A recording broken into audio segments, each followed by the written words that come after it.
Hi, everybody at Current World Issues class. This is Mrs. Terpstra, and we have a really special guest today.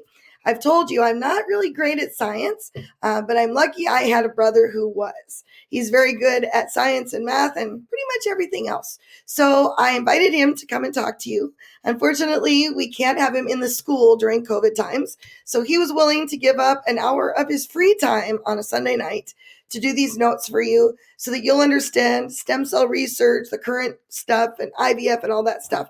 So with no further ado, my brother, Dr. Jason Peterson. Yay!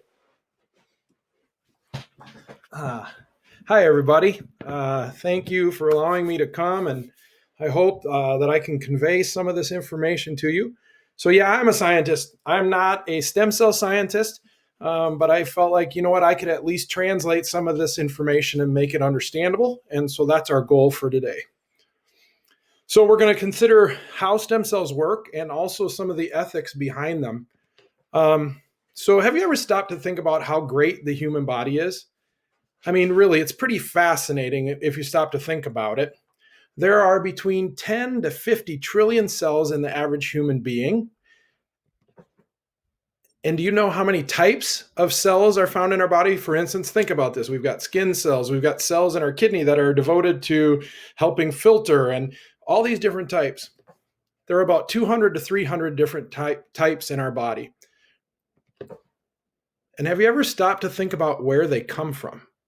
Okay, they all come from a single fertilized egg. So pretty amazing, right? A single fertilized egg, and it ends up leading to all these different types of cells that do all of these different functions. Pretty astounding. So in fact, there's an area of biology called developmental biology that's devoted to trying to understand how these things happen.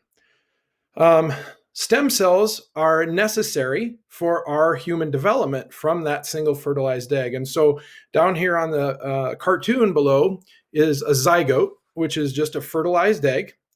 And then that cell undergoes several rounds of division until it gets to the morula stage, which is about 16 to 32 cells. And then finally, it forms a blastocyst, which is about 70 to 100 cells. And that's about 5 days post-fertilization. And this inner cell mass that you see shown in green here actually contains stem cells. So what is a stem cell? Well, a stem cell is an unspecialized cell that can divide without limit. And then it gives rise to all of these differentiated cells. Okay, so we can kind of see that down here in this figure. Here's a single cell that it can divide and it can cause more stem cells to be formed, or it can undergo a process that we call differentiation, where it starts to form cells that do all of these different types of functions for our body, such as our skin cells or our kidney cells, those type of things. Okay, so the stem cells are precursors to every cell that's in our body. And the term that we use for those is that they're pluripotent. And so for those of you who study Latin, if we think of plural noun, right, it means more than one or many. So pluri means many, and potent, if we think of potential, it means the ability or it's powerful, it's able to do many things. So if we think about it, pluripotent means many abilities.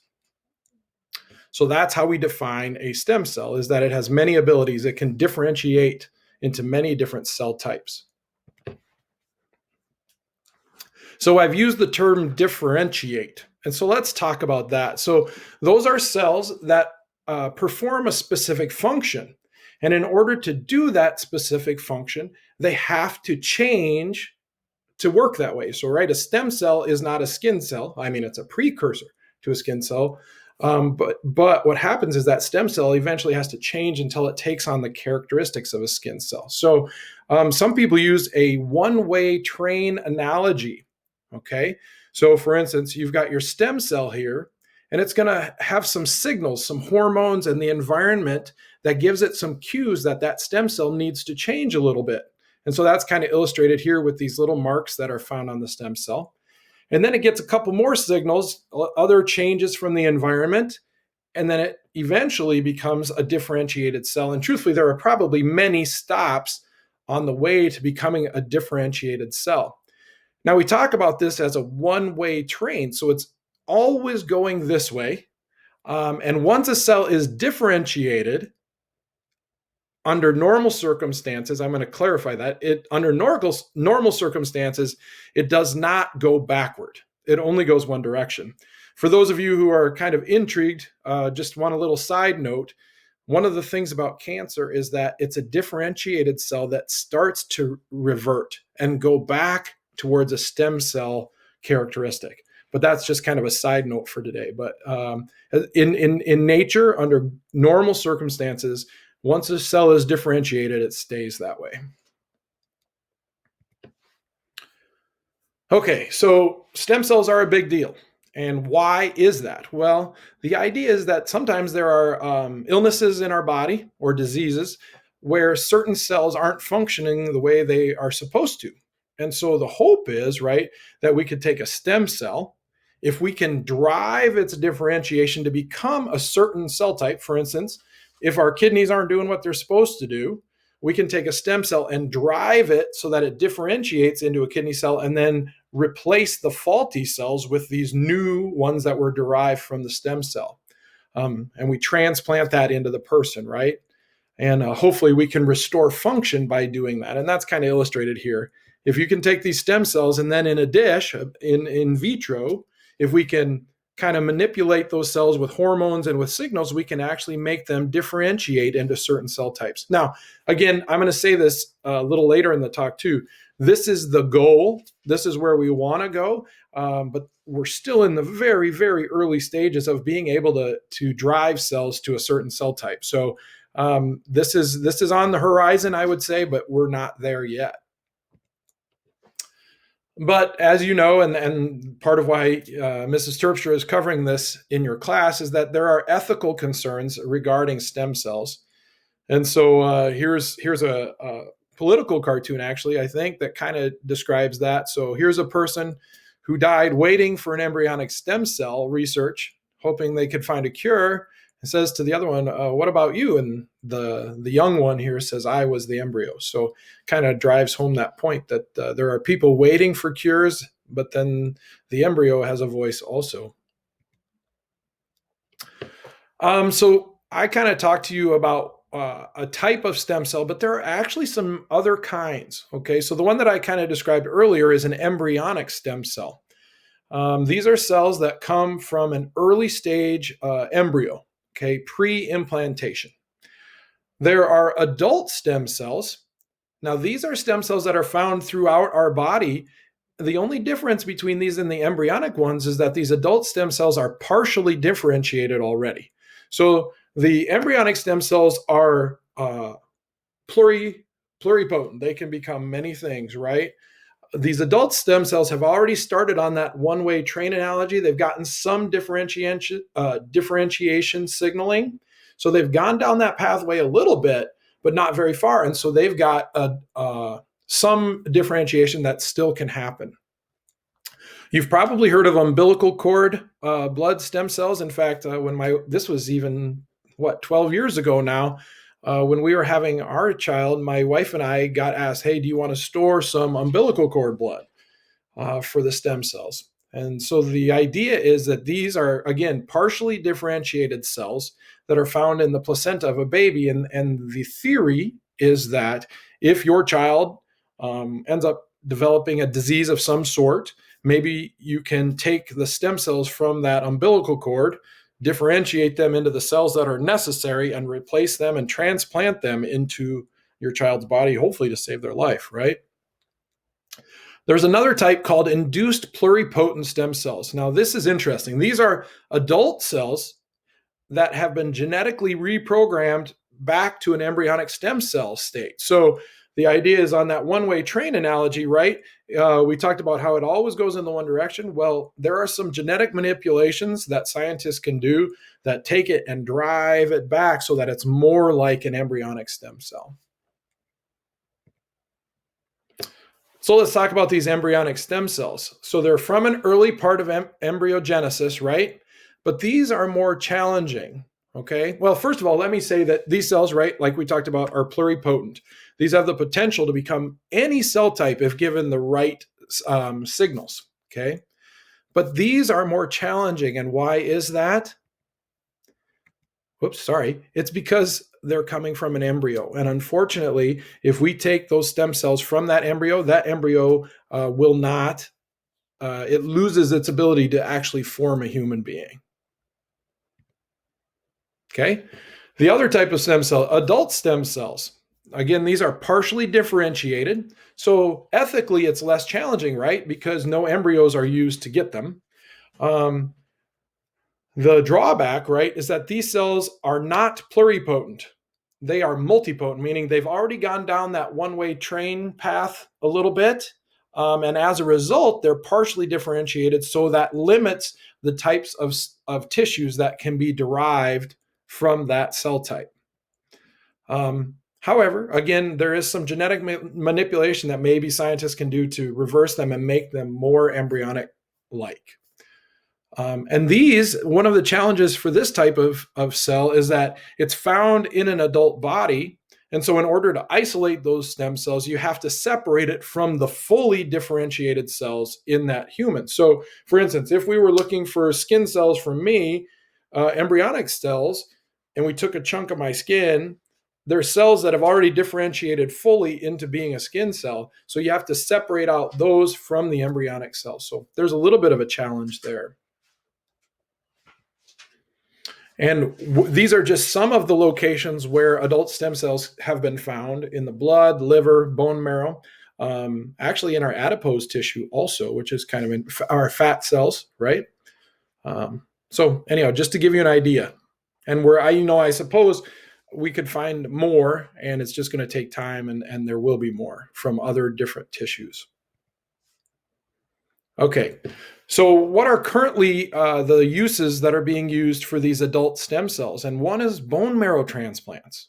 So, and these have been we've been doing these, I say we, the medical community has been doing these transplants for several decades. In fact, there was a young man when I was in high school who needed a bone marrow transplant. And so this has been around a long time.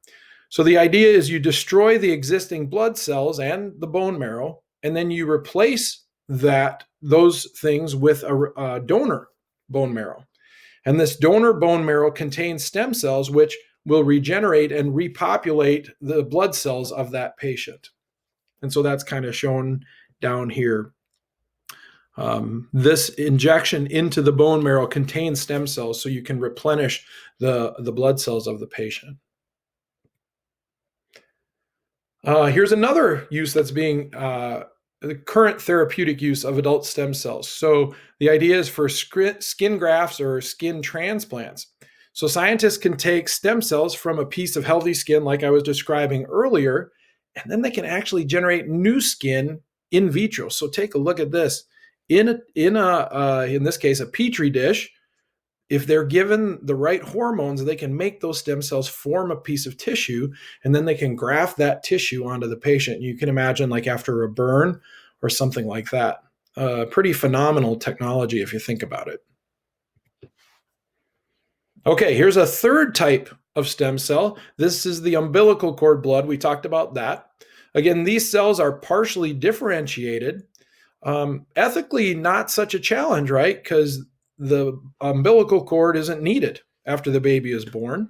So less ethically challenging, I would say. But again, you don't get the full benefit because these cells are not pluripotent.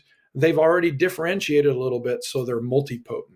So still some application, I think, but maybe not as powerful as embryonic stem cells. And then the fourth type we talked about is this induced pluripotent stem cell. So these are adult cells. Just in this case, they're showing like a skin cell, let's say. And then they do some genetic reprogramming. And we talked about this a little bit, where genetically they can go in and manipulate these cells and kind of revert them on that one-way train analogy and have them go back to becoming an induced pluripotent stem cell. All right. And I shouldn't say nice. That's a leading word, but the one of the benefits of that type of work is that these induced pluripotent stem cells are pluripotent. Like the embryonic stem cell, they can differentiate into any tissue type. The only issue is that when we do this reprogramming, that causes changes in this cell that are quote unquote man-made, and it does make them different than the embryonic stem cell. So what are some of the current uses for these induced pluripotent stem cells that I showed right here in this slide? One is for macular degeneration. So the idea was, well, they use this, all right? So they reprogram skin cells back to stem cells genetically, and then they redifferentiated. So they went backwards on that one-way train, and then by giving the right chemical signals, they drove it back to differentiation. So they redifferentiated it into retinal cells. These were transplanted into the patient's eyes. The patient was able to see more clearly, but these treatments have been put on hold because what they found is that the skin cells that they used for the reprogramming, they contained mutations. And those mutations, when you drive it back to the stem cell-like cells, they still carry that mutation, and then those get introduced into the patient's eyes. So, again, it may not lead to disaster, right? A real problem, but it's something that scientists have to be really careful about. Okay, now let's get more into the ethics of these stem cells. Again, embryonic stem cells are more challenging because an embryo is used for that, right? And there is more potential because they're pluripotent. So how are these embryonic stem cells isolated? And actually, this caught me surprised when I first started reading about this years ago. It's actually, they are isolated through embryos that are generated by in vitro fertilization. So let's cover in vitro fertilization. So in this case, and you've probably heard about this, it's for individuals who want to become pregnant but are having difficulty. And so this is a technological breakthrough to allow people who are having difficulty getting pregnant to have a baby. Okay, so the female takes an intense series of fertility drugs. This causes her to produce multiple mature eggs, and the mature eggs are surgically then removed. In a tissue, the eggs are, in a dish, the eggs are fertilized in vitro, and then they are allowed to form embryos. And I'm going to pause for just a second. Hey, friends, we're back. Sorry about that. We've got a puppy, and that puppy heard us in here and wanted to be in this room, so I had to take a little break. Anyhow, so we were talking about in vitro fertilization, and we talked about how the female takes a series of fertility drugs, which causes her ovaries to produce multiple eggs. And then these eggs are surgically removed and they're fertilized in a dish. Okay, we call that in vitro, right? So in a dish. And as you can see, we allow that fertilized egg in the dish to develop to the blastocyst stage that you see right here. Now, during in vitro fertilization, they may get 10 developing blastocysts in the dish that could be implanted into the mother. But you don't want to implant all 10 because then you end up maybe having a pregnancy where the mom is carrying 6, 7, 8 babies. And that's we just talked about Octomom last week. Okay, yep. Octomom is that example, right? And so that's not good for the babies, and it's overwhelming, of course, for the mom. And so when doctors perform this procedure, they limit the number of embryos that are implanted so that you don't have those large sets of multiples. And in fact, with the Octomom, I know there was some criticism of the physician that chose to do that because that's kind of contrary to what is standard. So let's say there are 10 embryos that are made and they choose to implant 3. Well, there's 7 embryos that now are still remaining that are unused. And so these embryos can be stored in liquid nitrogen. All right. So the nice thing is you can store them in liquid nitrogen, take them out of the liquid nitrogen and reimplant them, and it can develop into a baby. Amazing, right? Amazing. The only concern, though, let's see what the next slide is here. Oh, we're frozen for some reason. They freeze? There we go. There you Sorry. go. Okay, good. The only issue is that sometimes parents decide that they don't want those 7 embryos. Okay. They've had 3 children, let's say, and they don't want to use those. Well, the thing is, those can be stored in liquid nitrogen indefinitely, but usually you have to pay to store them. So frequently what happens is parents decide, you know what, I don't want those anymore. And if they're not going to pay for them, the storage facility takes them and throws them away. Okay. And even there are instances where parents have, yeah. So that's just the point, right? Is there are times where they pay and they pay to store them. But once they stop paying, these embryos get thrown away. So what's interesting is these stem cells can be taken from these embryos, these unused blastocysts that we were talking about. So instead of throwing them away, scientists can isolate the stem cells from them. Now, the issue is that once you remove this inner cell mass, so here's the blastocyst, these are the stem cells. Once you take that inner cell mass, this blastocyst no longer has the potential to develop into a baby. Okay, so that's where this ethically challenging part comes from. And they can take this inner cell mass, put it into the right conditions, and give the cells nutrient. And these cells will continue to replicate over and over indefinitely, actually. If you keep giving the right nutrients and the right environment, those cells will divide over and over and over for a very, very long time, indefinitely. And these are called cell lines. And this was first accomplished in 1998 at the University of Wisconsin. Currently, there are 369 federally approved cell lines. But there's been a hold put on how many, that there aren't any more that are being made. And it comes down to this ethically concerning issue that it ends up destroying the ability of this blastocyst to develop into a baby. Okay. But again, the idea is that then you can take these embryonic stem cells and treat them to differentiate into different cell types. So again, we talked about this a little bit, is what is the goal of using these embryonic stem cells? The idea is to hopefully drive the stem cells into a differentiated cell type, and then could be put into a patient, transplanted into a patient to replace tissue that isn't working right or that was damaged. Scientists from the University of Washington used human stem cells to repair a damaged heart tissue in rats. So in theory, this can really work. Okay, it really can. What are some of the diseases that could potentially be treated? The thinking is diabetes, Alzheimer's disease, blindness, all cardiovascular disease, all of these. And of course, here, I don't know, you guys are pretty young, but this is an actor named Christopher Reeves, I believe. He played the original Superman in movies back when I was a kid, and he actually ended up with a spinal cord injury. And he was a big proponent of stem cell work, hoping to find a treatment for spinal cord injuries. All right, so let's get into the ethics of this a little bit more. Okay, we talked about this. Once we remove that inner cell mass from the blastocyst, that embryo can no longer develop. So the question that needs to be asked is, and one that is debated, is when does life actually begin?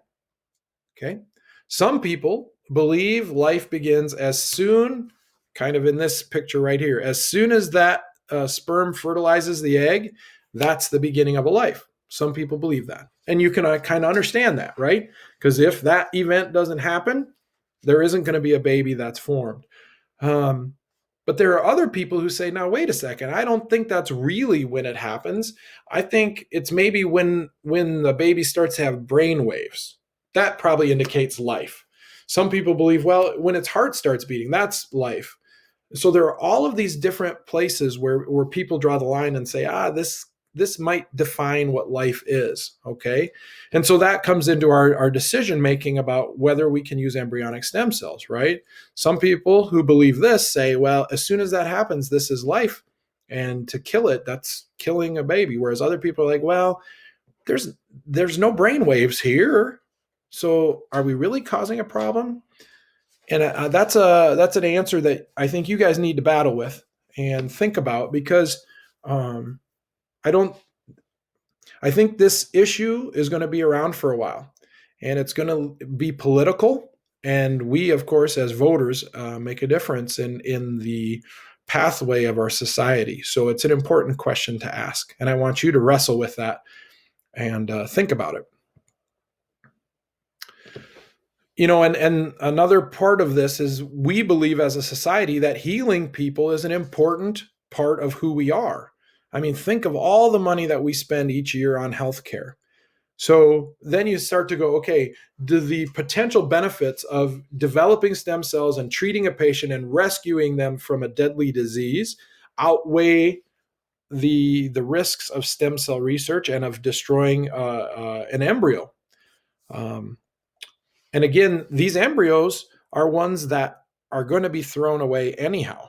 So it's really hard. So currently in the United States, there are approximately, and probably more than that now, 600,000 embryos that are being stored from in vitro fertilization, but they won't ever be used for pregnancy. Okay. And again, some of these are just going to be thrown away when people stop paying. So if they're going to be thrown away, does it make sense that these should be used? Because at least there's some potential to benefit humanity from them rather than just throwing them away. There are alternative things. And one of the alternatives is that there are people who have adopted unused blastocysts, not their own. They said, you know what? I know this bank has many unused blastocysts. We want to have a child, so we're going to adopt one of those and go through pregnancy with this. It gets implanted in the mom, and lo and behold, they have a baby from one of those unused blastocysts. And these are called snowflake babies. And this picture down here shows former President George Bush holding a snowflake baby. This was a big deal during his presidency. There was a lot of discussion about snowflake babies and about embryonic stem cells. Okay, further questions. So one of the concerns is people could use in vitro fertilization just to generate stem cells. Well, why would they do that? And one of the concerns is that if they generate it just for stem cells, then there's no possibility that that blastocyst will ever develop into a human being. Is that okay? That's a question that people are wrestling with. The other concern is that it could be used for reproductive cloning. Oh, I should have said here. So the idea with this is that for instance, if a parent has a child that's sick, they may go through in vitro fertilization just to develop stem cells so that they can take the stem cells to try to heal their existing child. And again, now that developing blastocysts from in vitro fertilization has no potential for life because their purpose is just to isolate the stem cells to give to their existing child. So that's a tough question, right?